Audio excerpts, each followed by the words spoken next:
Bismillahirrahmanirrahim. Good day students. Today we are going to discuss some of the steps of biological method. Biological method comprises of the following steps a biologist adopt in order to solve a biological problem, and those are recognition of biological problem, observation, hypothesis formulation, deductions, experimentations, summarization of results, and reporting the results. Today we are going to discuss the first steps, recognition of biological problem.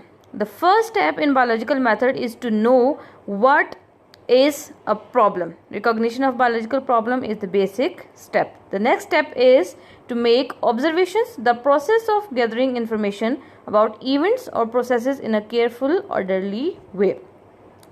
We made the observations by using our five senses, that is vision, hearing, smell, taste and touch. Observations may be of two types. Basically, the information that we gathered from observations is data, and the data could be qualitative and quantitative. We can also call them quantitative observations and qualitative observations. Quantitative observations. What is quantitative? It comes from quantity, that is the amount. Quantitative data are expressed as numbers obtained by counting or measuring. For example, the boiling point of water is 100 degrees Celsius. A quantity is given. Qualitative data are descriptive and involve characteristics that can't be counted. For example, the boiling point of water is hotter than the boiling point of alcohol or ethanol.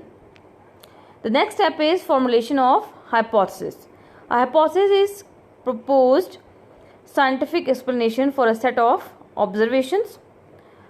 It is a suggested solution to the problem. There are very important characteristics of a good hypothesis, and those are: it should be a general statement, it should be a tentative idea, it should agree with available observations, it should be kept as simple as possible, and it should be testable or potentially falsifiable. A great deal of careful and creative thinking is necessary for formulation of hypothesis.